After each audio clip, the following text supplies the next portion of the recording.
आजकल लड़कियां अगर व्यूज लेने हों तो कपड़े उतार दिए। कंटेंट ऐसा बनाओ जिसको आपके माँ बाप इज्जत से देख सके। डॉक्टर मधु इसना के पास बहुत पैसा है। छोटे कपड़े पहनना, क्लबों में जाना। हीरो हीरोइन सब करते हैं, उनके तो कुछ नहीं बिगड़ता, हमारा क्या बिगड़ेगा। अरिजीत सिंह या यो हनी सिंह, हाँ, अरिजीत सिंह। एक लड़की किसी कल्चर की वजह से किसी एक अच्छे सुसंस्कारित लड़के को छोड़ दे तो आजकल ये बहुत एक ट्रैप चल रहा है पैसे हड़पने का।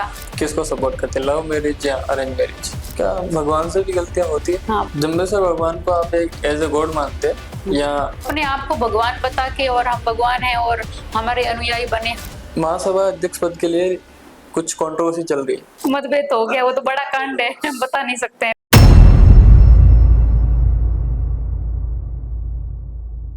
आगे बढ़ने से पहले हमारे चैनल को जरूर सब्सक्राइब कर लीजिए ताकि हम आपके लिए आगे इससे भी बेहतर और इंसाइटफुल पॉडकास्ट बनाते रहे।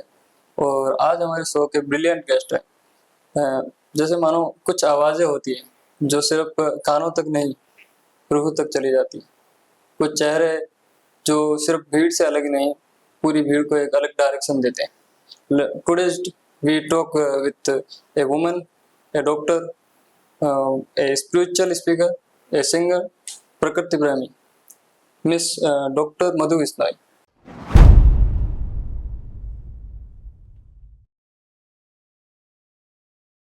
Please welcome ma'am. Thank you. Ma'am, कैसा लगता है एक नॉर्मल जिंदगी से और एक स्पिरिचुअल लाइफ में आकर आप? हाँ, देखिए, आप किसी समाज में कुछ अलग करने की कोशिश करते हैं तो वो हर जगह पर हर काम में एक अलग पाथ होता है।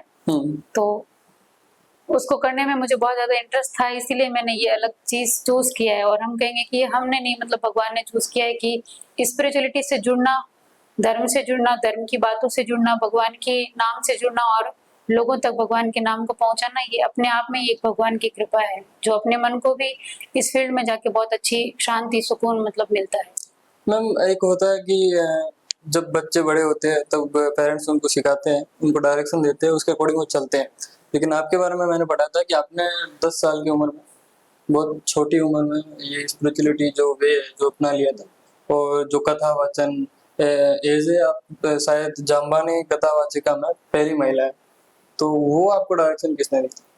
हाँ, देखिए, मैं बचपन से ही, मुझे जैसे स्कूल के अंदर भजन वगैरह गाने का बहुत शौक था और सामाजिक कार्यक्रम होते तो वहां जाके स्पीच छोटी सी अवस्था से मैं शुरू कर दिया था। तो अपने गुरुजनों को देख के, और अपने समाज में कोई लड़की नहीं है जो कथा करती है। हाँ। तो मैंने ऐसे सोचा कि जब दूसरे समाज में कर सकते हैं और करते भी हैं तो क्यों ना, मतलब मुझे इस चीज का जब इंटरेस्ट था, शौक था, तो मैं भी लोगों के बीच जाऊं, अपने धर्म का प्रचार करूं, जो भगवान ने कहा है उन बातों को सब तक पहुंचाऊं। और एक महिला जो है वो जागरूक होकर अपनी बातों को, समाज की अगर मातृशक्ति को महिलाओं तक पहुंचाती है तो बातों को अच्छे से समझ सकती है, उन बातों को और अच्छे से कनेक्ट कर सकती है, अपने जीवन में उनको समझ सकती है। तो बहुत सारी चीजें जो दूसरे कथावाचक होते हैं उनके सामने जो नहीं कर सकते हैं, वो बातें भी वो आकर मुझसे डिस्कस कर सकती हैं। तो ये एक बहुत अच्छी बात है। आपका जो प्रोफेशनल वर्क है, तो एज ए डॉक्टर वैसे माना जाए तो भगवान में मतलब कम विश्वास रखते हैं, मतलब ऐसा नहीं को नहीं मानते, लेकिन वो स्पिरिचुअल वे को बहुत लाइटली लेते हैं। तो लेकिन आपने जो डॉक्टर होने के बावजूद जो स्पिरिचुअल फील्ड में जो अपना कार्य किया है, जो आप लोगों को उपदेश देते हो उस फील्ड से और इस फील्ड से अलग, तो आपको वो विश्वास कैसे हुआ कि हाँ ठीक है, इस स्पिरिचुअल वे में वो पावर है, वो ताकत है जो शायद उसमें नहीं है? हाँ जी, देखिए, मतलब जो मॉडर्न साइंस के लोग हैं, हम बहुत सारे देखते हैं कि नास्तिक होते हैं और वो नहीं मानते हैं। पर यूं कहें कि एक पूरे संसार में एक शक्ति है जो इस पूरे विश्व को चलाती है। भले ही कोई माने या ना माने, माने या ना माने से वो चीज बदल नहीं सकती है। और मैं कहूंगी कि मतलब डॉक्टर फील्ड को चुनना और ये सब तो बाद में हुआ है। जो स्पिरिचुअलिटी है, जो सामाजिक और जो धार्मिक बातें हैं, वो तो जन्म से, और जब हमसे सीखने लगे, जब से हम पढ़ने लगे, तब घर परिवार से, माता पिता से, गुरुजनों से, तो तब से सीखते हुए आए हैं। और उन चीजों का भरोसा, विश्वास, वो तो बचपन से ही होता गया है। तो जो बचपन से सीखा है और बचपन से जो हमारे जहन में बसा हुआ है और जो हमने हमेशा भरोसा किया है कि भगवान हमारे साथ है, भगवान होते हैं, सब कुछ वो चला रहे हैं, तो फिर उन चीजों को बाद में साइंस पढ़ने से हम अपने मानसिक या कैसे भी माइंड में उसको बदल नहीं सकते। एक पावर तो ये होती बहुत है। अच्छी बात है। हाँ, लेकिन आपकी फैमिली में सुना है कि सारे मेंबर एटलीस्ट मोस्टली डॉक्टर है, तो फिर वो उस इन्वायरमेंट के अंदर वो स्प्रे हाँ, ये है कि फैमिली में सारे मेडिकल लाइन से हैं और लगभग सब बहुत अच्छे अच्छे डॉक्टर से हैं। तो मतलब शुरू शुरू में ये हुआ उनको दिक्कत कि भाई हम सारे डॉक्टर हैं और सब इतना अच्छे से अपना अपना काम कर रहे हैं, कमा रहे हैं, तो लोग क्या बोलेंगे कि देखो इन्होंने क्यों शुरू किया है, पैसे के लिए शुरू किया है, या ये तो ऐसे कर रहे हैं वैसे कर रहे हैं, मतलब हजारों प्रकार की लोगों की बातें होती है। तो शुरू शुरू में सब बोलते थे कि हमें अच्छा नहीं लगता है, पर धीरे धीरे जब मैंने इस फील्ड को कि मैं कुछ गलत नहीं कर रही हूँ, अगर कोई जो है कुछ गलत भी करता है तो उनको भी लोग घर में लाके इज्जत से बिठाते हैं। हम सब जानते हैं कि जो सामाजिक चीजें क्या चलती है, फिर उसके बीच में अगर मैं कुछ अच्छा करना चाह रही हूँ तो मुझे आप लोगों को नहीं रोकना चाहिए। तो धीरे धीरे जब मैं इस फील्ड में आगे बढ़ी तो उनको भी दिखा कि हाँ कुछ अच्छा कर रही है, नाम कमा रही है समाज में, जिससे हमारे परिवार की इज्जत पे भी कोई दिक्कत नहीं है। तो फिर अभी सबको अच्छा लगता है कि हाँ बहुत अच्छा है। एब्सोल्युटली, जब सक्सेस हो जाती है सबको अच्छा लगता है। वो किसी ने कहा है कि आजकल लड़कियां अगर व्यूज लेने होंगे तो कपड़े उतार दिए और वीडियो बना लिए, उनको लाइक्स व्यूज मिल जाते हैं और उनकी वजह से वो फेम मिल जाता है। लेकिन ऐसा नहीं है कि सिर्फ उसी वे में रहकर आप फेम पा सकते हैं, आप कुछ अच्छा करके भी पा सकते हैं। देखिए वो तो खुद को सोचना चाहिए जो ऐसा कर रहे हैं। मतलब मैं आपके प्लेटफॉर्म के द्वारा बोलना चाहती हूँ कि जो भी ऐसा कर रहे हैं, आजकल तो मतलब इतनी ज्यादा गंदगी फैली हुई है सोशल मीडिया पे। हम देखेंगे कि कोई कैसे ही नाच रहा है, कूद रहा है, कैसे कपड़े पहन रहे हैं। अरे आपको कुछ नाम कमाने या मतलब फेमस होना तो कुछ अच्छा भी कर लीजिए, किसी लोगों की हेल्प कर दीजिए, एनवायरनमेंट के लिए कुछ कर दीजिए, समाज के लिए कुछ कर दीजिए, किसी की हेल्प करके भी वो आप कर सकते हैं। बहुत सारे लोग ऐसे हैं जो सोशल मीडिया के माध्यम से अच्छा काम कर रहे हैं, जो बेसहारा लोग मिलते हैं उनकी कर रहे हैं, एनिमल्स की हेल्प कर रहे हैं, तो उनके भी बहुत अच्छे खासे व्यूज आ रहे हैं। मतलब आप गंदगी फैला के आप अपने माँ बाप का भी नाम, मतलब कंटेंट ऐसा बनाओ जिसको आपके माँ बाप इज्जत से देख सके। आप उनसे छुपा गए, या कई लोग ऐसे होते हैं ना कि मैं तो अपने मम्मी पापा को वहां से अपने हटा के रखती हूँ इंस्टाग्राम से, या उनको ब्लॉक करके रखती हूँ। तो आप ऐसा कंटेंट बनाते क्यों जिनको आपके घर वाले ना देख सके? तो कम से कम ऐसा काम करें जिसको आपके घर वाले इज्जत से देख सके। ऐसा कंटेंट जिसको आपके परिवार के लोग ना देख सकें, या बाहर जाएं तो उनको शर्म आए कि ये हमारे घर की बेटी या बेटा है। तो ऐसा काम नहीं करना चाहिए। और ये जो फेम है सोशल मीडिया पे, ये 4 दिन की है। अब 4 दिन तक ये सब कमा के, इससे ऐसा तो है नहीं कि कोई सैलरी मिलने वाली है, पैसा आने वाला है, घर चलने वाला है। तो मतलब ये सब चीजें मुझे तो ठीक नहीं लगती पर्सनली। आप एक डॉक्टर का प्रोफेशन निभाते, आप एक सिंगर, आप एक स्पिरिचुअल स्पीकर है, कथावाचक है, अब सारे वो फर्ज निभाए आई थिंक। तो क्या मतलब इस पैशन से पैसा कमाने का? देखो मुझे ये सब पैसा कमाने के लिए शुरू करने की तो बिल्कुल भी आवश्यकता नहीं थी। लोग मानते हैं कि डॉक्टर मधु इसने के पास बहुत पैसा है। हाँ बहुत पैसा है तो भगवान की अच्छी कृपा है कि होना भी चाहिए, क्योंकि बिना पैसे के तो कुछ भी, घर से बाहर निकलना भी पॉसिबल नहीं है। कि आप अपने घर से चल के भी यहाँ तक पहुंचे हैं तो आपको किराया भी देना पड़ा होगा, ये सब आप सेटअप लेके आए तो ये भी बिना पैसे के नहीं आ सकता है। तो मतलब बिना पैसे के अगर मैं कहीं प्रोग्राम भी करने जाऊंगी, कथा भी करने जाऊंगी, तो बिना पैसे के तो गाड़ी भी नहीं चलेगी, वहां पे पहुंचेंगे भी नहीं। तो पैसे के लिए बिल्कुल भी शुरू नहीं किया, और किया होता तो आज कहीं और होती। और भी बहुत सारे काम जैसे आप देख रहे हैं कि लोग पता नहीं क्या क्या कर रहे हैं। और जिस बैकग्राउंड से मैं आती हूँ, मेरे घर में या मेरे पूरे खानदान में, परिवार में किसी भी चीज की कोई कमी नहीं है। जैसा कि आपने कहा सारे मेडिकल लाइन से वेल एजुकेटेड है सबके सब, तो इसकी तो बिल्कुल नीड नहीं है। बस ये है कि जो बचपन से एक बच्चे में शौक होता है, तो मेरा तो बचपन से ये सब शौक था, और इसके लिए मतलब हमेशा से मैंने बहुत ज्यादा मेहनत भी करी है। इसके लिए बहुत सारा परिश्रम, मतलब कहेंगे कि एक परिवार वालों से भी एक हम जंग लड़ते हैं जब इस फील्ड में आगे बढ़ते हैं। तो क्योंकि यहाँ आने के लिए भी हमें बहुत सारे लोगों के जवाब देने पड़ते हैं, उनसे परमिशन लेनी पड़ती है। क्योंकि लड़का तो जहाँ कहीं भी जाना हो तो मुंह उठा के चल सकता है, पर लड़की को घर से बाहर निकलने के लिए पहले सबकी परमिशन लेनी होती है। जब घर वाले उसको परमिशन देंगे तभी वो निकल सकती। तो सबसे पहले एक लड़की के लिए ये सब करने के लिए बहुत सारे बाउंडेशंस होते हैं, उसको करना पड़ता है। तो कुछ है स्पीड ब्रदर से आपकी लाइफ में? तो ये है कि मुझे ये था कि कुछ करना है, समाज के लिए करना है, समाज की लड़कियों के लिए, बहन बेटियों के लिए, कि हम उनको सही गाइड कर सके, उसके लिए करना है। तो इस इरादे से ये सब कुछ शुरू किया हुआ है। और बाकी अगर हम समाज के लिए कुछ अच्छा करना चाहें, उनके लिए, लड़कियों के लिए प्रोग्राम्स करवाएं, उनके लिए कुछ अच्छा करें, तो उसके लिए तो सारी चीजों की जरूरत होगी। समाज के लोगों का भी सहयोग चाहिए, पैसा भी चाहिए, सब कुछ चाहिए। आपकी शादी के बारे में काफी बातें होती बातें तो क्या है कि दुनिया के पास मेन तो यही टॉपिक और यही बात होती है हाँ। कि कहीं भी जाएंगे तो हम्म। कब नहीं, होगी, आपने कैसे डिमांड होगी। रखी थी कि मुझे समझने वाला या मुझे मेरे नहीं, कार्यों को एक्सेप्ट करने वाला अगर मतलब ये कोई ऐसे डिमांड वाली बात नहीं, मतलब नॉर्मली हर कोई यही चाहेगा ना कि अगर शादी मतलब 1 या 2 दिन की तो बात है नहीं, वो पूरी लाइफ टाइम की बात होती है। तो पूरी जिंदगी में जो जिस फील्ड में मैं कर रही हूँ काम, जिस फील्ड में हम लगे हुए हैं, तो कम से कम उस चीज को समझे या उस चीज को हेल्प करे। फिर इतनी मेहनत करके यहाँ तक पहुंचे और फिर आगे जाके परेशानी हो, ये नहीं कर सकते, वो नहीं, ऐसे नहीं, वैसे नहीं, तो ऐसी मुसीबत फिर नहीं पाल सकते।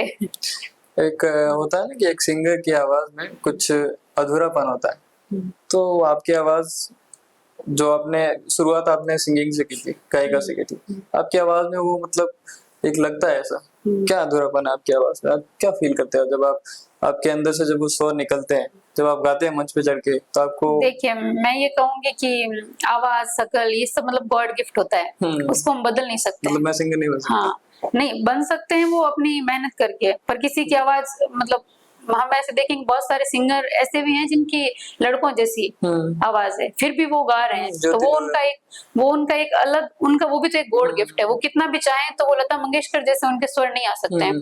तो मेरे जो भी जैसे भी स्वर हैं वो जैसे भगवान ने दिए हैं, कोई अगर कमेंट करे कि अरे ये तो अच्छा नहीं है, बेसुरा है, तो उसको मैं बदल नहीं सकती हूँ। ये है कि थोड़ा और मेहनत करके, प्रैक्टिस करके हम उसको और बेहतरीन कर सकते हैं, बेहतर कर सकते हैं, पर आवाज तो जो जैसी है वो वैसी रहेगी। मुझे शौक था मन से कि मैं गाऊं, भजन गाऊं, कथा करूं, तो मैंने इस शौक को आगे बढ़ाया, इसमें काम किया, पर जो है उसको बदल नहीं सकते हैं। कितना फर्क आया जब ये सब शुरू किया, जब बाहर जाते हैं, तो पहले के और आज में कितना फर्क महसूस करते हैं? देखिए, फर्क तो है ही। जब आप कुछ करते हैं तो शुरू करते हैं तो सब लोग नहीं मानते हैं कि क्या है, कुछ नहीं है, अच्छा नहीं है, तो ही क्यों? हाँ। और जब आप सक्सेस हो जाते हैं, कुछ करते हैं, आगे बढ़ते हैं, तो फिर सब लोग जाते हैं तो सब बहुत मान सम्मान करते हैं, इज्जत करते हैं, बहुत प्यार करते हैं। मतलब आपने देखा होगा, मैं अभी आप मुकाम में यहाँ शूट करने के लिए आए हैं, तो यहाँ पे भी मतलब जो लोकल जगह है वहां से भी इतना दूर है, फिर भी लोग मतलब इतना प्यार करते हैं कि इतना दूर मिलने के लिए आते हैं, पूरा दिन सुबह से शाम तक। हमें मतलब बिल्कुल भी समय नहीं मिलता है कि सबसे मिलो ऐसे। तो ऐसा है ना कि लोगों के दिल में जगह तो बनाई है, समाज के लोगों के बीच में, भले ही वो अलग अलग क्षेत्र के, वो हरियाणा, पंजाब, राजस्थान के बहुत सारे जिले, दूर दूर से भी लोग आते हैं। तो भजन के द्वारा कहो, कथा सत्संग के द्वारा, या अपने व्यवहार के द्वारा लोगों के मन में, लोगों के दिल में अच्छी जगह तो बनाई है कि जिसकी वजह से कहीं भी जाते हैं तो भी मान सम्मान मिलता है, और यहाँ पे इतना दूर मिलने के लिए भी आते हैं। हरियाणा की जमीन बहुत पसंद है आपको? नहीं, जमीन का क्या है, मतलब हर जगह के लोग पसंद है, वहाँ के लोग भी बहुत अच्छे हैं और बहुत सहयोग करते हैं, बहुत प्रेम करते हैं, तो इसीलिए पसंद है। आपकी कथाएं वहाँ हाँ, होती वो वहाँ होती हैं काफी सारी कथाएं, राजस्थान में भी होती है बहुत जगहों पर ये है कि वहाँ बहुत सारी गौशालाएं हर गांव और सर्दियों में लगभग हर गौशाला में सत्संग कथाएं चलती है। तो उस समय के बीच में जनवरी से लेके अप्रैल तक एकदम टाइम शेड्यूल वहाँ पे बिजी रहता है। तो अच्छी बात है कि वहाँ के लोगों का भी बहुत अच्छा आशीर्वाद है। हमारे यहाँ की महिलाएं मोस्टली घूंघट प्रथा में रहती है, तो आप उसके खिलाफ है या उसको सपोर्ट करती है? क्योंकि वो एक कल्चर भी है और वो सही भी नहीं। देखिए, ये हमारी एक परंपरा हम देखते हुए आए हैं, तो ये एक व्यक्ति विशेष का, मतलब उनके परिवार का और व्यक्ति विशेष का निर्णय है। जो घूंघट कर रहा है उसको करके अगर कोई दिक्कत नहीं है, उसको अच्छा लग रहा है तो कोई बात नहीं करिए, और जो इतने बाहर निकल गए हैं, बाहर काम कर रहे हैं, वो नहीं कर सकते तो कोई बात नहीं, समय के साथ में बदलाव भी होता है। आज हमारे क्षेत्र में भी अब देखेंगे कि दूसरे क्षेत्रों में जितना रहा नहीं, राजस्थान में ही घूंघट प्रथा लगभग रही है। तो हमारे इस क्षेत्र में भी हम देख रहे हैं कि बेटियां हैं, बहुएं हैं, वो बाहर जॉब करने के लिए जाती है तो आराम से जॉब करती जाती है, घर में थोड़ा सा रखिए, घर वालों को भी अभी इतनी दिक्कत नहीं है, वो भी इन चीजों को एक्सेप्ट कर रहे हैं, तो समय के साथ में बदलाव हो रहा है, तो अच्छी बात है। मैम, एक जब लड़की घर से बाहर जाती है तो वो एक सिर्फ वो खुद को रिप्रेजेंट नहीं करती है, वो पूरी गर्ल्स सोसाइटी को रिप्रेजेंट करती है। अगर उसने कुछ गलत किया है तो बाकी लड़कियों के लिए बाहर जाना शायद मुश्किल हो जाता है। उसने सही किया तो एग्जांपल सेट होता है कि हाँ ठीक है। लेकिन आज लड़कियां जब बाहर आती है पढ़ने को, मोस्टली नहीं कहेंगे लेकिन काफी लड़कियां ऐसी होती है जो छोटे कपड़े पहनना, क्लबों में जाना, डांस करना, ये जो जो हमारी सोसाइटी क्या किसी भी सोसाइटी में एक्सेप्टेबल नहीं है, तो उसके बारे में आप क्या कहोगे? वो एक सिर्फ कल्चर आया है या सिर्फ सोसाइटी पूरी बदल गई? देखिए, मैं यूँ कहूँगी कि मतलब छोटी जगहों से बाहर जाते हैं, जब कॉलेज में पढ़ने के लिए जाते हैं, मैंने भी अपने मतलब कॉलेज लाइफ में देखा है कि जो फ्रेंड सर्किल वगैरह होता है, जब पार्टीज वगैरह होती है, तो उसमें लड़कियां जब शुरू में आती तो एकदम नॉर्मल होते हैं, उनका पहनावा भी फुल कपड़े सूट वगैरह सब होता है, और फिर धीरे धीरे उसमें रहते हुए जब भी पार्टीज वगैरह होती है तो लड़कों का तो पैंट शर्ट फिक्स ही होता है, लड़कियों को ये लगता है कि मैं और फैंसी लगूं, मैं और स्टाइलिश लगूं, मैं सबसे अलग हटके लगूं, तो इस चक्कर में वो धीरे धीरे कि हम वन पीस पहनेंगे तो ज्यादा अच्छे लगेंगे, वैसे पहनेंगे तो ज्यादा अच्छे लगेंगे। पर उस बीच में मतलब मैंने ये फील किया कि मैं हमेशा हर फंक्शन में सूट ही पहन के जाती थी, तो मेरे क्लासमेट सब बोलते थे कि मतलब हाँ तूने सही कपड़े पहने हैं, मतलब पूरा सूट पहना, ये बाकी ऐसे सब चीजों से ज्यादा अच्छा लग रहा है। तो हाँ, तो मतलब बाकी फिर सब ऐसे बोलते हैं कि हम ये सब पहनेंगे तो ज्यादा स्टाइलिश लगेंगे, वो उनकी अपनी पर्सनल चॉइस है। पर ये कटे फुटे कपड़े पहन के या ज्यादा अंग प्रदर्शन करके बाहर जाने से आप ज्यादा स्टाइलिश या ज्यादा बेटर नहीं दिख सकते हैं। आप एक सभ्य और अच्छे कपड़े पहन के भी आप बहुत सुंदर दिख सकते हैं, बहुत अच्छे दिख सकते हैं। आप बाकी लोगों के लिए भी मतलब एक मिसाल बन सकते हैं कि आप 4 लोग आपसे पूछे कि हाँ आपने जो पहना है वो कहाँ से लाया है, मतलब क्या किया है, तो आप सभ्य कपड़े पहन के भी ज्यादा अच्छे दिख सकते हैं। जो हर कोई देख रहे हैं कि हम सिटी में जाते तो हर कोई वही एक ही चीजें लेके घूम रहे हैं, वही स्टाइल के चक्कर में कटे जैसे तैसे कपड़े पहन के घूम रहे हैं, तो मुझे तो ये बिल्कुल भी ठीक नहीं लगता। आप जैसे कि हर एक जगह की चीज ड्रेस होती है, जैसे आप घर में नाइट सूट पहनते हैं, हर कोई पहनता है, मैं भी पहनती हूँ, तो उस चीज को आप बाहर जाते तो नहीं पहन सकते हैं। तो अगर आप कॉलेज जाते हैं पैंट शर्ट पहनिए, उसमें कोई दिक्कत नहीं है, पर वही पैंट शर्ट आप गांव में कोई शादी फंक्शन हो रहा है वहां पहन के जाएंगे तो सब लोग ऐसे देखेंगे ये किसकी बेटी है, देखो कैसे कपड़े पहन के आ गई। आप मंदिर जा रहे हैं तब आप जीन्स और ऐसे टॉप या शॉर्ट्स ऐसे पहन के जा रहे हैं, तब भी लोग देखेंगे कि देखो मंदिर में कैसे कपड़े पहन के आए। तो मेरे हिसाब से जिस जगह पर हमें उस जगह के अकॉर्डिंग कपड़े पहनने चाहिए, जगह के अकॉर्डिंग ये सोचना चाहिए कि मैं कहाँ जा रहा हूँ और क्या पहनना चाहिए। मूवीज का कल्चर बदला है, आजकल बच्चे किताबों से ज्यादा मूवी से सीखते हैं, क्योंकि बुक्स नहीं खुलती है उससे पहले मूवी स्टार्ट हो जाती है। तो उसमें जो आया है ऐसा कल्चर आया कि उसको हम वेस्टर्न से भी ज्यादा बोल्ड कह सकते हैं। जब वो मूवीज देखते हैं तो उनके मन में वो एक सेम फैशन, वो सेम चीजें आती है, तो क्या इफेक्ट पड़ा है? वो मैं कहूंगी कि सारी मूवीज नहीं बट मोस्ट ऑफ ऐसी मूवीज ही आती है, और बॉलीवुड ने ही हमारा कल्चर सारा खराब कर दिया है। मतलब ऐसे कपड़े, ऐसे गाने, ऐसी चीजें जिनको देख देख के हम भी ऐसा करें, हम भी वैसा करें, तो मतलब बहुत खराब दिशा में जा रहा है। तो मूवीज का जो गवर्नमेंट का बोर्ड है उसको भी सोचना चाहिए कि उसको अप्रूवल देने से पहले जो हमारे ओरिजिनल, जिनको हम देखो मूवी को देख के ये देखो ये हीरो है हीरोइन, उनको नहीं मानना चाहिए। जो हमारे कल्चर को खराब कर रहे हैं, कल्चर को वेस्ट कर रहे हैं, उनको देख देख के लोग पता नहीं कितनी गलत चीजें, कोई लड़के हैं जो मूवी में सिगरेट पी रहे हैं, स्मोकिंग कर रहे हैं, ड्रग्स ले रहे हैं, उनको देख के वो उनसे इंस्पायर हो रहे हैं कि हाँ सब करते हैं, कोई दिक्कत नहीं, हीरो हीरोइन सब करते हैं, उनके तो कुछ नहीं बिगड़ता, हमारा क्या बिगड़ेगा, उनको देख के वो ये सीख रहे हैं। तो मतलब वो युवा पीढ़ी को बहुत ही गलत दिशा में लेके जा रहे हैं। तो कुछ ऐसी भी मूवी आती है जो प्रेरणादायक होती है, जिनसे हमको अच्छा सीखने को मिलता है, जो देशभक्ति वाली भी होती है, देश की बहुत अच्छी अच्छी चीजों पर बनी होती है। तो फिल्में या मूवी खराब नहीं है, पर अच्छा या गलत वो हमको ही चूज करना पड़ेगा। आपका कभी मन नहीं किया बॉलीवुड में गाने का? नहीं, बिल्कुल नहीं। अगर ऑफर आया तो? मुझे बस भजनों का ही शौक है। नहीं, अगर किसी ने ऑफर कर दिया, म्यूजिक डायरेक्टर ने, क्या मधु जी आइए आप हमारी मूवी में स्पिरिचुअल गाना, मुझे नहीं लगता, और मुझे तो बस भजनों का ही शौक है। नहीं, मान लो रामायण मूवी बन रही है तो उसमें आपको कॉल, अगर कुछ सभ्य चीजें हो तो देखिए संगीत तो बहुत अच्छा होता है, हमारे माइंड को हील करने वाला होता है। तो जो अच्छी चीजें हैं, हम ऐसा नहीं कि सिर्फ भजन ही सुनते हैं, अच्छे गाने भी सुनते हैं। आप सुनते हो? हाँ, मतलब जरूर सुनते हैं, सब लोग सुनते हैं, सारे स्पिरिचुअल लोग भी सुनते हैं। तो संगीत तो माइंड को हील करने वाला होता है, तो अच्छे गाने तो सबको सुनने चाहिए, और अच्छे गाने गाने को मिले तो गा भी सकते हैं। गानों की बात आ गई है तो फिर पूछ लेता हूँ एक छोटी सी चीज है, अरिजीत सिंह या यो हनी सिंह? हाँ, अरिजीत सिंह ऑलवेज, सबको लगभग पीसफुल गाने सुनने वालों को वही पसंद होते हैं। अरिजीत सिंह या दिलजीत सिंह? अरिजीत सिंह ऑलवेज। अरिजीत सिंह या मिक्का सिंह? नहीं हो इतना, मैं वैसे मुझे सिंगरों के नाम नहीं याद है, और मतलब ये तड़क भड़क वाले गाने मुझे नहीं पसंद है ज्यादा। अच्छा, माइंड को रिलैक्स देने वाले हाँ गाने। जी। लता मंगेशकर या नेहा कक्कर? वैसे मेरी फेवरेट श्रेया घोषाल है। तो लता मंगेशकर के भी अच्छे हैं गाने, पीसफुल, और काफी पुराने हैं वो, तो उनकी बराबरी तो कोई कर ही नहीं सकता है। उनके अलग टाइप का टेस्ट है, उनका अलग है। तो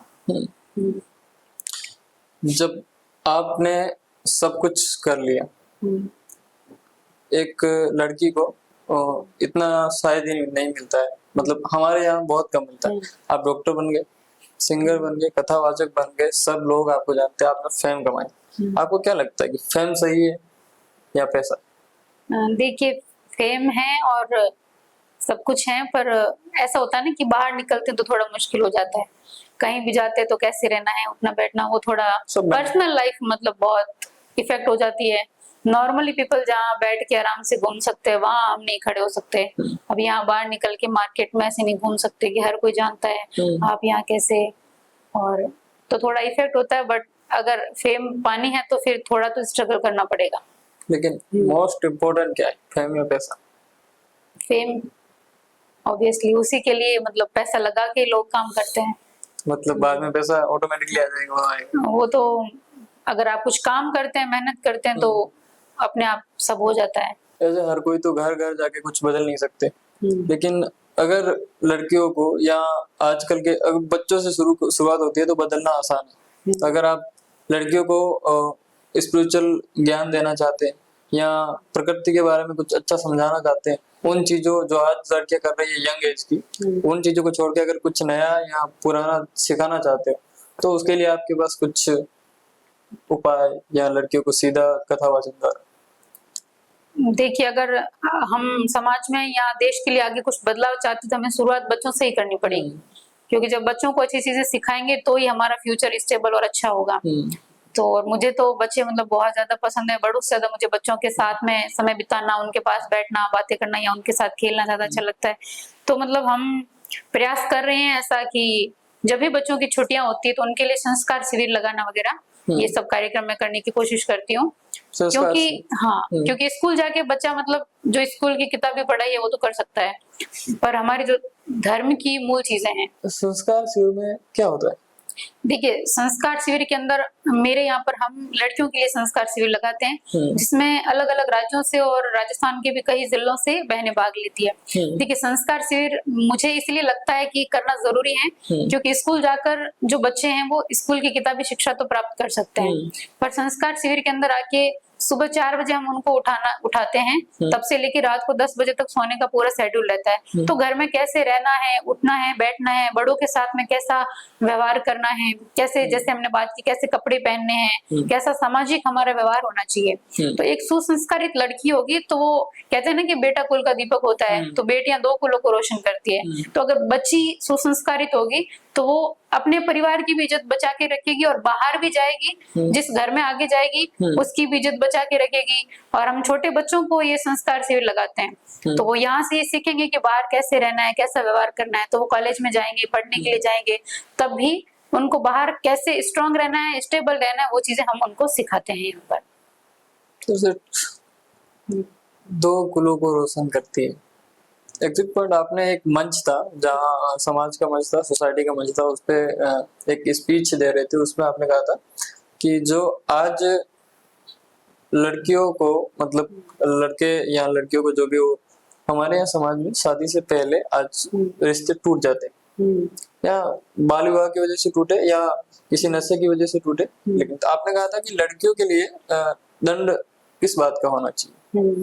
तो अगर एक लड़की किसी कल्चर की वजह से किसी एक अच्छे सुसंस्कारित लड़के को छोड़ दे तो? देखिए, ये तो आजकल बहुत ज्यादा चल रहा है कि मतलब रिश्ते टूट रहे हैं, और ऐसी सिचुएशन के अंदर ऐसा होता है कि हमारे इस क्षेत्र में ऐसा होता है कि जो रिश्ता तोड़ रहे हैं उसको कुछ वो पैसे वैसे देने पड़ते हैं, या जो बीच के लोग होते हैं वो पैसे खाते हैं। तो परिवार के लोग तो मांगे या ना मांगे, बीच के लोग मतलब इजादा करते हैं कि ऐसे कैसे गांव की लड़की कहीं भेज दोगे, ऐसे कैसे चलिए। अगर लड़के के अंदर कोई खोट है, कोई प्रॉब्लम है, नशा करता है, कुछ है उसमें दिक्कत है, तो उनको क्यों किसी अगले की बेटी को परेशान करना चाहिए। या अगर लड़की में कुछ दिक्कत है, कहीं चली गई है, कुछ गलत कदम उसने उठा दिया है, तो लड़के वालों को भी समझ के भाई ऐसी लड़की को जोर जबरदस्ती घर लाके फिर आप क्या अपने परिवार में उससे हासिल कर लेंगे। तो जिसकी गलती होती है उसको समझना चाहिए, वो गलती पैसे से भर तो नहीं सकती है, उनके माँ बाप की गलती नहीं है। उनके माँ बाप को परेशान करके, परिवार को परेशान करके पैसे लेकर वो गलती भरी तो नहीं जा सकती है। तो और कुछ गलतियां कहेंगे कि पुराने समय से जो सामाजिक परंपराएं हैं, जो बाल विवाह वगैरह हुए हैं, फिर उनसे उनकी वजह से ये आज हो रहा है बदलाव, या ये परेशानियां झेलनी पड़ रही है। तो उसका दोष हम किसी और पे डाल के उनसे, आजकल ये बहुत एक ट्रैप चल रहा है पैसे हड़पने का, उनके वहां चले गए, उनके वहां चले गए, तो हम बीच वाले 10, 20, 30 लाख रुपए उनसे ले लें, फिर मारपीट, ये सब बहुत सारे केस हम सुनते हैं सोशल मीडिया पे। तो ये सब ठीक नहीं है। मतलब आप पंचों के खिलाफ हैं? उसमें पंच होते ही नहीं है, उसमें तो बीच में पैसे खाने वाले होते हैं। तो और अगर वो पंच के नाम पे भी पैसे खा रहे हैं तो गलत ही है, क्योंकि अगर आप गलत काम करके किसी की बेटियां बेटे के नाम पे पैसे खा रहे हैं तो कल को वही दिक्कत आपके घर में भी हो सकती है। और गलत काम करके पैसे आते तो उसके घर की मतलब संतान, उसके घर में कोई ना कोई तो गलत रास्ते पे जाता है, बिगड़ता ही है। तो गलत काम करके पैसे किसी को नहीं कमाने चाहिए। आप अभी अनमैरिड है तो जायज रहेगा मेरा सवाल कि आप किसको सपोर्ट करते हैं, लव मैरिज या अरेंज मैरिज? जिसमें दो लोग खुश हों कि हाँ ये ठीक है, इसके साथ मैं अपना जीवन बिता सकता हूँ, और माता पिता भी खुश हो, परिवार के लोग कि हाँ हमें कोई दिक्कत नहीं है, ठीक है, आशीर्वाद से, सामाजिक नियमों के अनुकूल भी हो। कोई लड़का अलग कास्ट का हो या लड़की अलग कास्ट की हो तो? देखिए बहुत टिपिकल क्वेश्चन है, और समाज में स्थितियां भी बहुत इस प्यार रिलेटेड रहती है। हमेशा अभी हमारा समाज कुछ क्षेत्रों में ये सब चीजें हो रही है, एक्सेप्ट कर रहा है, कुछ क्षेत्रों में नहीं कर रहा है। समय के साथ में बहुत ज्यादा बदलाव आ रहा है, जिस तेजी से ये समय सोशल मीडिया पे चल रहा है, तो बहुत ही तेजी पे 5 साल 10 साल में बहुत बदलाव देखने को मिलेगा। तो हम भी यही है, देखते रहेंगे, और तो क्या। अगर आप कभी शादी करते हैं तो आप किसको एक्सेप्ट करोगे, लव मैरिज या अरेंज मैरिज? जिसमें मेरे माता पिता खुश होंगे। मतलब अरेंज मैरिज नहीं, मतलब अरेंज को भी अभी तो उन्होंने देख लिया, वैसा ऐसे नहीं कि कहीं भी किसी को भी देख के रिश्ता कर लो, तो वैसा नहीं है। पर जो ठीक हो, अच्छा हो, और फिर वो बोले कि हाँ ये ठीक है, अच्छा है, तो उस हिसाब से, मतलब ऐसे नहीं कि उनको बोलने जिद कर ले, नहीं मुझे तो यही करना है, वहीं जाना है, या कुछ गलत कदम उठा दिया, या उनको नहीं एक्सेप्ट है, ऐसी कुछ गलत काम मैं कर लूं, तो ये तो मैं मतलब मर जाऊं पर कभी ना करूं, तो ये तो मैं कभी नहीं कर सकती। मतलब जिसमें माँ बाप खुश हो, परिवार के लोग खुश हो, ऐसा ही करना चाहिए। रिश्ते तो बहुत आते हैं। हाँ आते हैं, पर घर वालों ने 1-2 साल तो बहुत बोला, और बहुत आते थे, वो भी देखते थे। फिर मैंने उनको बोला आप मत देखो, मत परेशान हो, तो अभी एकदम फुल स्टॉप लगा दिया है, उनको मना कर दिया है कि जब विचार होगा तब देखेंगे। तो अभी वो लोग मुझे नहीं बोलते हैं, क्योंकि मैंने बोला है कि फिर वो माइंड में टेंशन रहता है, आज घर वालों ने ये बोल दिया, आज वो बोल दिया, आज ये बताया, वो बताया, तो मुझे अपना काम करने दीजिए, जब लगेगा कि हाँ समय है या कुछ ऐसा तो देखेंगे, तो अभी नहीं बोलते हैं। अगर उस समय वो शख्स या वो इंसान आपके इन स्पिरिचुअल कार्यों का एक्सेप्ट ना करे तो आप छोड़ देंगे क्या? नहीं, मैं तो मतलब पहले यही होगा ना कि मैं ये सब काम कर रही हूँ, मैं करूंगी समाज के लिए, अगर इनको एक्सेप्ट करने वाले होंगे तो ही करेंगे, अगर एक्सेप्ट करने वाले नहीं है तो नहीं करेंगे। प्रोफेशनल लाइफ का आप कैसे मैनेज करते हैं डॉक्टर? देखिए प्रोफेशनल लाइफ को जब भी मुझे समय मिलता है, तो मुझे, जब मैं कॉलेज में स्टडी भी करती थी तब भी मैं घर आती थी, तो हमेशा ही जो पास में हॉस्पिटल वगैरह काम सीखने के लिए जाना, पापा के साथ भी देखना काम वगैरह, तो मुझे हमेशा से इंटरेस्ट रहा है, मतलब मुझे काम करने का बहुत शौक है, फ्री नहीं बैठना है।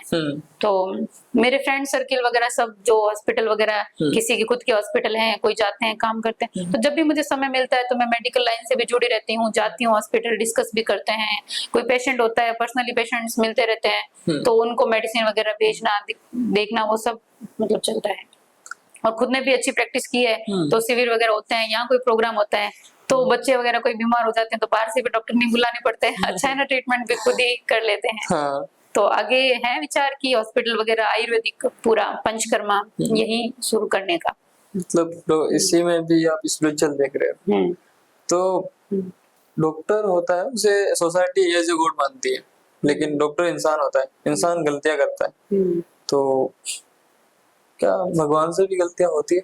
देखिए डॉक्टर हैं उसको लोग भगवान मानते हैं पर वो भगवान है नहीं। भगवान से भी गलतियां होती तो वो भगवान अलग है, उनसे हम गलतियां होती नहीं होती वो हम जज नहीं कर सकते हैं। बाकी इंसान जो डॉक्टर हैं भगवान मानते हैं क्योंकि वो जान बचाता है। भगवान हमें एक जीवन देते हैं पर डॉक्टर अपनी मेहनत से जान बचाता है। जानबूझ के कोई किसी को मारना नहीं चाहता। अगर गलती से कुछ गलती हो जाए तो इंसान है, तो कहते हैं ना इंसान है तो गलती तो होगी क्योंकि वो गलतियों का पुतला है। हाँ तो ये तो ऑब्वियसली नहीं, मूवी का डायलॉग था उसमें के मेनन सर वो कमिट करते हैं कि आई एम ए गॉड, मतलब मैं डॉक्टर हूँ, मैं गॉड हूँ, तो मैं हजारों लोगों की जिंदगी बचा चुका, जबकि जन्म लेने से पहले ही वो आपका भगवान है, वो हजारों बच्चों की जिंदगी ले चुका है, तो वो खुद को उनसे बड़ा बताते हैं। तो बड़ा बताते तो वो उनके अपने विचार होंगे। और ऐसे तो होता है ना कि कुछ पाखंडी लोग भी अपने आप को बहुत बड़ा बताते हैं या भगवान ही बताते थे, तो ऐसा तो है नहीं कि वो भगवान हो गए। तो आपने किसी के बताने से वो भगवान नहीं बन जाएंगे। आपने कभी भी मंदिरों या कथाओं में कभी वो एनर्जी महसूस की? हाँ जी ऑब्वियसली, जब हम कथा करते हैं तो एक अलग ही एनर्जी होती है। जब अब हम नॉर्मल बैठ के बात कर रहे हैं, ये वातावरण, ये माहौल या ऐसा उस जगह पे नहीं होता है। उस जगह पे एक अलग ही एनर्जी होती है, अलग ही अंदर भी एक अलग ही ताकत शक्ति होती है। और सामने जो भक्त बैठे हैं, क्योंकि मैं ये कहूंगी अगर आप कहेंगे कि ऐसा क्यों महसूस होता है, तो सामने जो लोग भी बैठे हैं ना, वो भी सारे नेगेटिव विचारों को छोड़ के सिर्फ भगवान का नाम और अच्छी बातें सुनने के लिए बैठे हैं। तो उनके अंदर भी सिर्फ पॉजिटिव विचार है और हम भी सिर्फ भगवान के नाम को लेने के लिए बैठे हैं, बाकी सारी चीजों को छोड़ के। और दूसरा, जिस जगह पे बैठे हैं वो व्यासपीठ के अंदर ही बहुत मतलब ताकत शक्ति होती है, तो वहां पे एक अलग ही एनर्जी का अनुभव होता है। कभी किसी से सुना कि मैं मेरी बेटी को आप जैसा बनाना चाहूँ? हाँ जी सुना है बहुत सारे लोगों से, मतलब ऑब्वियसली जिससे भी मिलने जाते वो यही कहते हैं आप तो बहुत अच्छे, नाम कमाए, तैसे माँ बाप का इतना नाम कमाया, कितने भाग्यशाली हैं वो, मतलब ये सब चीजें बोलते हैं। या ऐसे कहूंगी कि मेरे नाम से कुछ साल पहले गई मैं किसी के घर और फिर अभी गई तो कि वो मेरे नाम से बुला रहे थे। मैंने कहा अच्छा, मुझे बुला के नहीं, आपके नाम से हमने अपनी पोती का नाम रखा है। तो मतलब ये भी बहुत अच्छी बात है कि लोग देख के कि हम भी अपने बच्चों को ऐसा बनाएं। तो अगर हमें देख के कोई भी अगर अच्छी चीज पकड़ता है, अच्छी चीजों को अपने जीवन में अपनाता है, तो ये बहुत अच्छी बात है। देखो, किसी को कथाएं पसंद होती है, किसी को कथाएं पसंद नहीं होती। तो कभी ऐसा फैन मोमेंट आया आपके कि किसी ने कमेंट्स या कॉल्स या किसी जगह ऐसा बोला हो कि ये पाखंड है या छोड़ो इसे, या कुछ ऐसी नेगेटिव चीजें जो आपको हर्ट करती है, अट्रैक्ट करती है? देखिए सामने तो कोई बोलता नहीं है मुंह पे, और सोशल मीडिया पे कमेंट तो आप जानते कि कोई भी फोन में बैठा बैठा, सोते सोते बेड पे निकम्मे बैठे हैं, कुछ कर नहीं रहे हैं, तो ये देखो पैसे के लिए कर रहे हैं, ये देखो पाखंड है, कथा कुछ नहीं है, ये कुछ नहीं कर रहे, मतलब लिख सकते हैं कुछ भी। पर वो चीजें अपन को इफेक्ट नहीं करनी चाहिए, क्योंकि मोस्ट ऑफ मतलब मुझे पॉजिटिव ही कमेंट्स आते हैं। इतने नेगेटिव कमेंट्स कभी मतलब नहीं देखने को मिले, आए तो भी वो उतना इफेक्ट नहीं करता है। क्योंकि जब 100 लोग अपन को सपोर्ट कर रहे हैं, अच्छा बोल रहे हैं, एक दो लोग बुरा बोल देंगे तो उससे क्या फर्क पड़ता है। और बुरा तो बोलने वाले होने चाहिए, जिससे हमें भी थोड़ा ये अंदर हो कि भाई अपने अंदर अगर कोई बुराई है तो उसको हम ठीक करें, अच्छा बने। तो नेगेटिव कमेंट से कभी भी मतलब अपने आप को इफेक्ट नहीं करना चाहिए। पंजाबी कहाँ से सीखे? अपना भी एक गाना आया था। अच्छा, वो गाने तो भजन तो गा लेते हैं पंजाबी, बड़ी जल्दी सीख लेते हो, नॉर्मली बोल देते हैं। और पंजाबी आप कहते हैं ना मूवी वगैरह, तो पंजाबी मूवी वगैरह मैं देख लेती हूँ, क्योंकि उसमें आपने कहा ना वो बॉलीवुड वगैरह में ऐसी बहुत सारी गलत चीजें होती है, तो उसमें इतनी ज्यादा नहीं होती है, नॉर्मल सिर्फ कॉमेडी वगैरह यही होती है। तो और पारिवारिक चीजें ही होती है, ऐसा वहाँ का अच्छा कल्चर है, तो सीख लेते हैं। महाभारत देखी आपने? हाँ टीवी में। श्री कृष्णा देखी? हाँ, बचपन में तो ये सारे सीरियल रामायण महाभारत तभी से मन में आया क्या? सभी देखते हैं। अगर आपको एक कैरेक्टर चूज करना पड़े, one of the 3 womens, Meera बनना चाहोगे, राधा बनना चाहोगे, या फिर रुक्मणी? देखिए हाँ, रुक्मणी के हिस्से में तो कृष्ण आए हुए हैं, राधा के हिस्से में बहुत विरह है, और मीरा के हिस्से में भी भगवान की बहुत भक्ति है। पर ये कि वो भक्ति और प्रेम दोनों है मीरा के हिस्से में, तो वो जीवन भी अच्छा है। और बाकी मुझे राधा नाम बहुत पसंद है, और मतलब आप मीरा बनना चाहोगे? हाँ, मीरा या राधा पसंद है कैरेक्टर मुझे। आप जामानी कथा करते हैं, जम्बेश्वर भगवान को आप एक एज ए गॉड मानते हैं या साइंटिस्ट मानते कुछ लोग, कुछ लोग उन्हें बोलते हैं कि वो पर्यावरण के प्रति इतने अटूट थे कि उन्होंने पर्यावरण के लिए सारे नियम बना दिए। उन्होंने उस समय ऋषि मुनि बनाते थे, तो उनको एक ऋषि मुनि की वो प्रथा कह सकते हैं। तो आप किस वे में देखते हो उनको, एक समाज, एक सोसाइटी को छोड़ के? तो गुरु भगवान जाम्बू जी कहते हैं ना कि मतलब त्रिकाल दृष्टि, ये एक शब्द है, आपकी समझ में थोड़ा ना आए तो त्रिकाल दृष्टि आयुर्वेद में शब्द है कि मतलब जो भूत, भविष्य और वर्तमान तीनों कालों को जानता हो। तो गुरु महाराज जाम्बू जी ऑब्वियसली वो थे। मतलब ये ताकत, ये शक्ति एक दिव्य शक्ति के अंदर ही हो सकती है, इसीलिए हम उनको पूजते हैं, भगवान मानते हैं। तो जाम्बू जी कोई साधारण व्यक्ति नहीं थे जैसे नॉर्मल कोई मनुष्य होते हैं, क्योंकि उन्होंने जो बातें भागवत में लिखी है, बड़े बड़े शास्त्रों में लिखी है, हमारी शब्दवाणी में वो भी एक एक शब्द में वो सारी बातें भी कही है। यानी कि वो भूतकाल को भी जानने वाले थे। वर्तमान के लोगों को उन्होंने अपने पर्चों से, अपने धर्म की बातों से, अपने विचारों से सब लोगों को बदला, तभी जाकर उस समय के लोगों ने इतने, जहाँ कलयुग के कारण जहाँ इतना बदलाव आ रहा था, उस समय में उन्होंने जाम्बू जी की बात को अपनाया। जहाँ राजा महाराजाओं का टाइम था, जहाँ नशा बढ़ रहा था, जहाँ लोग धर्म को नहीं जान रहे थे, सब कुछ बदल रहा था, तो उन्होंने जाम्बू जी की बात मान के बिश्नोई पंथ को अपनाया। यानी कि उस समय भी उनके अंदर कितनी शक्ति, कितनी ताकत रही होगी कि उन्होंने लाखों की संख्या में लोगों को इस पंथ में दीक्षित करवाया। और वर्तमान उन्होंने भविष्य के लिए फिर इतनी बातें कही, पर्यावरण को लेके, वन्य जीवों को लेके, हमारे जीवन जीने की तरीके को लेके, भाई एक साधारण जीवन मनुष्य का कैसा होना चाहिए, वही उन्होंने 29 नियम बनाया। तो जो बातें आज साइंटिस्ट रिसर्च करके बता रहे, वो उस समय वो बता के गए। तो ऑब्वियसली वो कोई एक साधारण मनुष्य नहीं थे, वो दिव्य शक्ति, इसीलिए हम उनको पूजते हैं और भगवान मानते हैं। आज के समय में होते तो आज के समय में होते तो जिस दिशा में समाज जा रहा है, आज उस दिशा में जाते हुए समाज को देख के और मुझे बहुत दुख होता है कि हम जिस समाज से आते हैं कि वो क्या कर रहे हैं, क्या किस दिशा में जा रहे हैं। गुरु महाराज जाम्बू जिस समाज को बना के गए, ये जान के गर्व होता है कि कितने अच्छे नियम बता के गए पर्यावरण के लिए। आज भी हमारे समाज के लोगों में बहुत प्रेम है, बहुत उनके लिए करते हैं, ताकत है, पर जो कहीं कहीं कुछ गड़बड़ हो रही है, कुछ गलतियां हो रही है, कहीं कुछ गलत दिशा में जा रहे हैं, तो वो देख के दुख होता है। तो अगर गुरु महाराज जाम्बू जी होते तो आज के समय में ठीक करते सारी चीजों को, या सही रास्ता बताते, या देखते कि मैंने जिनको बिश्नोई बनाया वो किस दिशा में जाते, तो शायद वो क्या सोचते हैं। देखो इन्होंने भी अपने अनुयायी बनाए, एक ओशो रजनीश करके उन्होंने भी अपने अनुयायी बनाए, आसाराम करके उन्होंने भी अपने अनुयायी बनाए, बहुत लाखों की संख्या में। तो आप कंपेयर करना चाहोगे उनसे? या देखिए, मैं किसी से किसी को कंपेयर नहीं करूंगी, बट कुछ लोगों ने जो जिनका नाम लिया अनुयायी बना के, कि वो अपने आप को भगवान बता के और हम भगवान हैं और हमारे अनुयायी बने, हमारा नाम ले, या हम जैसे कहें वैसा करें, तो जो खुद को भगवान कहता, मुझे तो नहीं लगता कि वो ठीक है। गुरु महाराज जाम्बू जी ने कभी ये नहीं कहा कि तुम मेरा नाम लो, मेरा जप करो, जम्बेश्वर जम्बेश्वर करो। उन्होंने यही कहा कि विष्णु विष्णु तू बंडे प्राणी, कि विष्णु के नाम का जप करो और एक भगवान के नाम का जप करो, और एक ही शक्ति है, एक ही ताकत है जो आपको उतारने वाली पार। तो गुरु महाराज जाम्बू जी ने भगवान का नाम, विष्णु भगवान के नाम का जप करने को बोला, तो मैं तो उन्हीं को ही सर्वोपरि मानती हूँ। आपकी सोसाइटी के संस्थापक, संरक्षक, उन्होंने विष्णु भगवान के बारे में बोला। विष्णु भगवान के भी अलग अलग रूप होते हैं, मान लो उनको एक ऐसे कैरेक्टर मान सकते हैं।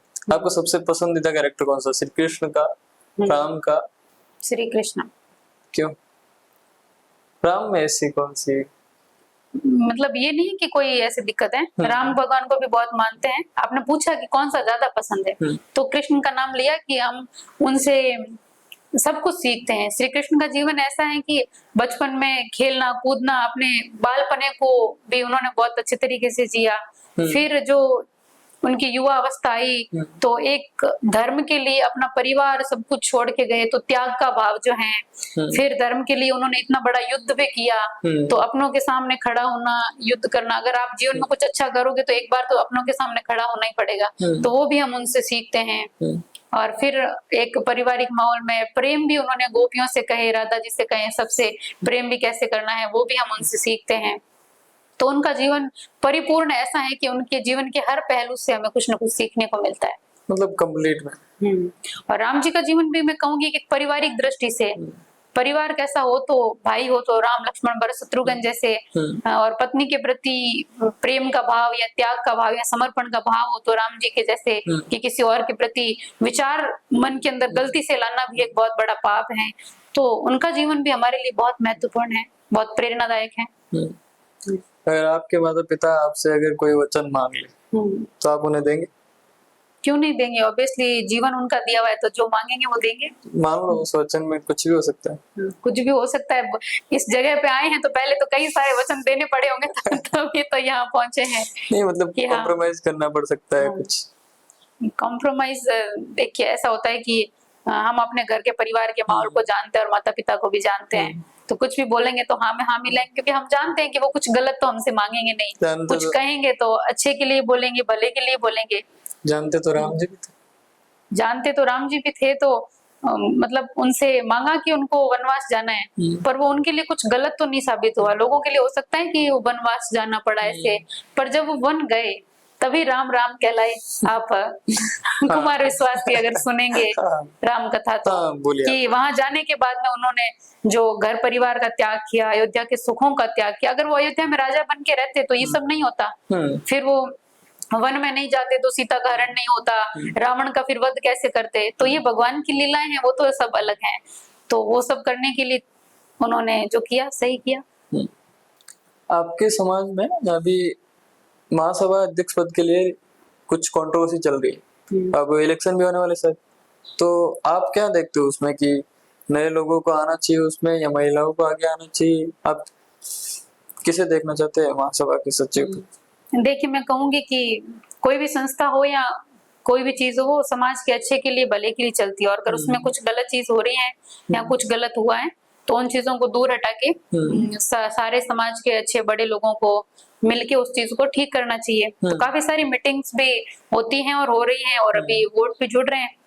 तो जो भी फॉर्म भरेंगे, जो उसके योग्य होगा पद के, समाज के लोग मिलके उसको चूज करेंगे जो समाज के लिए बेहतर हो, बेहतरीन हो, जो समाज की इज्जत को, मान सम्मान को बढ़ाए, बचाए और समाज के हित के लिए भी अच्छा काम करे। समाज के लोगों को मिलके उनको ही चुनना चाहिए, और ऑब्वियसली सब समझदार हैं तो उन्हीं को ही चूज करेंगे। आप फॉर्म भरेंगे? बिल्कुल नहीं, मुझे राजनीति में कोई भी महिलाओं को आगे आना चाहिए। हाँ, आगे आना चाहिए, सदस्य जुड़ना चाहिए। और ऐसा नहीं है कि मैं यहाँ पास ही रहती हूँ तो कुछ भी कार्यक्रम वगैरह होते हैं तो आते जाते हैं, सभी लोग मिलते हैं। तो हमारी जो सलाह है या हमारा जो सहयोग है वो हम सब आपस में डिस्कस करते हैं, या हमारे समाज के लिए क्या बेहतर है, क्या बेहतरीन है, क्या हमको और करना चाहिए। तो वो सब, हम सब एक ही समाज है, सब एक दूसरे से जुड़े हुए हैं, तो वो सब बातें होती रहती है। अगर किसी पद के लिए मुझे तो मतलब इंटरेस्ट नहीं है आगे आने के लिए। आपने बात की थी समाज के अच्छे के लिए और समाज के बुरे के लिए, लेकिन आए दिन बीते दिन अखबारों में आता रहता है कि किसी और नाम को टारगेट नहीं करते न्यूज़पेपर्स या न्यूज एजेंसीज, वो सिर्फ एक सोसाइटी को टारगेट करते हैं, और वो सोसाइटी होती है आपकी। कि विष्णोई गैंग वॉर हुआ, विष्णोई ने ये किया, विष्णोई ने धमकी दी, जो भी जो भी बातें होती, तो उन चीजों में देखिए हाँ, ये हम बहुत देख रहे हैं। अभी जैसे आपने बोला उससे रिलेटेड भी कुछ अगर हुआ है तो हर न्यूज पे यही आ रहा है कि उस समाज के व्यक्ति ने, उसने ये किया, विष्णोई उस पद पे है, उसने ये किया वो किया। अगर किसी भी व्यक्ति ने कोई भी गलत काम किया तो उसका पर्सनल जो नाम है, उस व्यक्ति विशेष का नाम यूज करिए। उस समाज का पूरा नाम और जिस समाज के पद पे बैठा है ये यूज नहीं करना चाहिए किसी भी सोशल मीडिया प्लेटफॉर्म को, और किसी भी न्यूज चैनल्स को, किसी को भी नहीं करना चाहिए। क्योंकि कोई एक व्यक्ति विशेष अगर कुछ गलत काम करता है तो वो पूरे समाज को उसको झेलना पड़ता है, बदनामी देता है। तो ये हर समाज में ऐसा तो है नहीं कि किसी एक ही समाज के लोग ये करते हैं। गलत व्यक्ति या गलत काम एक इंसान करता है, कोई समाज नहीं करता, कोई धर्म नहीं करता, कोई व्यक्ति विशेष करता है तो उसी का नाम लेना चाहिए। पूरे समाज को बदनाम नहीं करना चाहिए। मतलब बहुत ही गलत बात है किसी पूरे समाज का नाम लेने या बदनाम करना। One last question, tell me, आपकी लाइफ में सबसे मोस्ट अंडरस्टूड मोमेंट कौन सा हो? आप क्या समझते हो उस मोमेंट के बारे में? देखिए मतलब लाइफ के बारे में तो यही कहूंगी कि जितना स्ट्रगल किया है, जितना अपनी लाइफ में सीखा है, जो लोग आपके साथ खड़े हैं, जो लोग आपकी हर प्रॉब्लम में, हर समस्या में आपके साथ खड़े रहे, उनको कभी नहीं भूलना चाहिए। और दूसरे जो लोग हैं वो क्या बोल रहे हैं, चार लोग क्या बात कर रहे हैं, अच्छी कर रहे हैं, बुरी कर रहे हैं, ये ऐसे हैं वैसे, उनकी बातों पर बिल्कुल भी ध्यान नहीं देना चाहिए। क्योंकि आपकी प्रॉब्लम्स के अंदर वो ना काम आने वाले हैं। कहते हैं कि दुनिया के लोग क्या कहेंगे, समाज के लोग क्या कहेंगे। आपके दुख होगा तो वो हजारों बातें बनाएंगे, आके आपके आंसू नहीं पहुंचेंगे। तो दूसरे लोग क्या बोलते हैं उससे मुझे फर्क नहीं पड़ता। और मेरा हमेशा ये फोकस रहता है कि हम अच्छा करें, हम गलत काम ना करें। हमारी जो अंतरात्मा है वो कभी हमारे ये नहीं बोलनी चाहिए कि तूने ये गलत किया है। भगवान सब कुछ देख रहे हैं, लोग अच्छा सोचे बुरा सोचे उससे फर्क नहीं पड़ता, बस भगवान सब कुछ देख रहे हैं तो अच्छा काम करो, अपने परिवार के साथ रहो, परिवार को एकजुट रखो, सबके साथ प्रेम से रहो। मतलब एक मेरे लाइफ में ये है कि मेरे साथ कोई भी कितना भी गलत व्यवहार कर ले, बुरा कर ले, मतलब मैं ये नहीं सोचती कि उसने ऐसा किया है तो मैं भी बदले में ही रहूं। तो मेरी एक तो बदले की भावना तो बचपन से ही मतलब कभी किसी से रहती नहीं।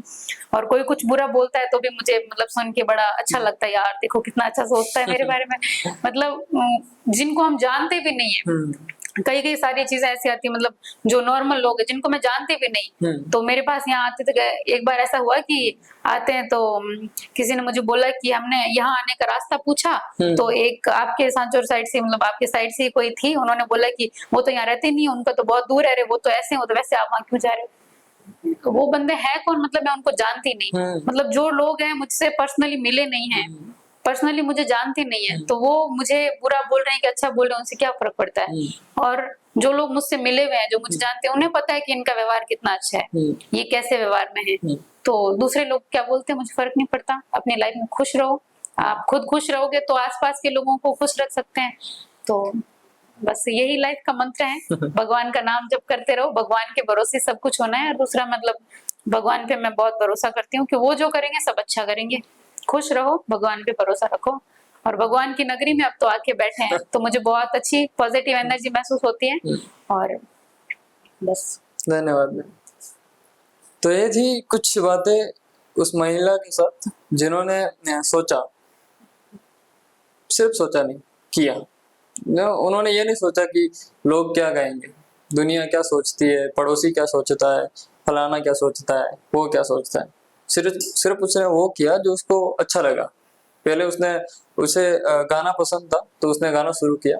उसे अगर स्पिरिचुअल या अध्यात्म में ज्यादा रुचि दिखी तो उसने अपने गुरु, अपने जो मार्गदर्शक थे अपने समाज के, उनके कार्य पथ पर, उनके कर्म पथ पर उन्हीं के नियमों का प्रचार शुरू किया। उन्हें प्रकृति से बहुत प्यार है। अगर आप चाहते हैं कि डॉक्टर मधु बिश्नोई क्या है, डॉक्टर मधु बिश्नोई ने अपनी लाइफ में प्रोफेशनल और पर्सनल और पैशनेबल जो भी काम किए, उनको अगर जानना चाहते हैं तो प्लीज, अगर आपको कुछ इंस्पिरेशन देखना है अगर आज की जनरेशन के अंदर, तो उसकी एक मिसाल मैं जरूर देना चाहूंगा डॉक्टर मधु बिश्नोई को। Thank you. वेलकम, बहुत बहुत धन्यवाद, आप पधारे यहाँ पे, बहुत अच्छा लगा आपसे बात करके। Thank you.